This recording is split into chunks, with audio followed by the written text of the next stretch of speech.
But let's talk about something that's also a change in how the workplace is. You might have heard of gentle parenting. It sort of ties in with our first conversation this morning. Parents understanding their child's perspectives and emotions, responding with compassion rather than judgment. Now there's gentle management, a style that sort of takes a similar stance, leading through to empathy and understanding instead of I'm in charge and it's my name on the door. It all sounds rather lovely, doesn't it? Sort of Sergeant Wilson. Would you mind awfully doing that PowerPoint presentation? Well, let's talk it through. This whole thing of gentle management, soft bosses. Andy Coley is a workplace coach and author of Leadership is a Skill. Andy, good morning to you. Good morning, John. How are you doing? I'm very well, thank you very much indeed. I'm probably painting a very broad brushstroke here of the sort of the gentle manager, the consensual manager, the Sergeant Wilson-esque manager. Is there a change in the workplace more towards this consensual management? Yeah, I definitely think so. As we're seeing a whole different set of generations coming into the workplace, I think that people are finding that they're actually thriving when they feel seen, heard and respected. I mean, gentle management leadership isn't about being soft or weak. It's about being intentional, compassionate and more psychologically aware. It kind of recognises that people bring all of themselves to work, and that creates kind of empathy, loyalty and trust. And therefore you get better performance from your teams if you're taking that alternative approach to being more directive in your leadership style. There's a thing I've always said, and in a former career I was a manager. In fact, I was a director at one stage. And I always used to say that actually managers work for their staff. You don't work for the manager. Is that if you're a manager, you're working for the staff. You're making certain that the environment's right, that they've got what they need to do the job. And if they haven't got what they need, you need to find ways of making certain they've got what they need. Otherwise, they're not going to be able to do the job. Yeah, that's absolutely right. And people often say that people don't leave bad jobs, they leave bad managers. And I think those two very much tie in together. There are some shocking statistics. I mean, 82% of people in the workplace have never had any formal leadership or management training. So it's not surprising that sometimes leaders don't necessarily know how to lead the teams at the best as well. That's an interesting point, isn't it? Is that people are being appointed to be managers and they haven't actually got any experience or indeed skills. Or indeed, they may have skills, but they don't know what those skills are because they haven't been trained in those skills.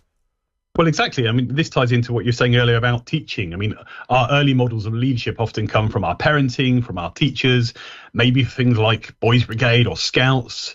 Your caller earlier mentioned, scouting, that they had gone to Cub Scouts. Often these are times when we get a little bit of exposure to leadership. But once we get started into the workplace, unless you're going to work somewhere like the NHS or a big bank or somewhere that's got some kind of formal leadership program that they're running, a lot of people are just, you've been here the longest, you know the most, you're the most technically skilled, here you go and manage a team. But that's no way to run a business. Just because you've been here the longest, or indeed, I go back to a former life that used to get people who are really good at one particular job, and you go, right, you'll make you a manager.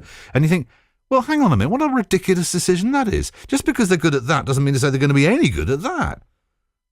Exactly your point. I mean, when you said you became a director of a business, was there an exam? Was there a quiz? No, good God, no. Did you get skills? Exactly. So this is it. We're all making it up as we're going along, really. So I think for me, gentle leadership, it kind of encourages ownership of tasks. It creates self-motivation. I'm all for taking like a coaching approach with your staff member, and it gets them innovative, gets them, to be far more resilient, and less apathetic to what's going on. I think the more you involve the other people in the approach to leadership, the much more that you're going to collaborate with teams, especially as we're going into that multi-generational workplace. Let me ask you this, because we're seeing, if you drive around Bristol or anywhere in the West at the moment, you're seeing more cars on the road.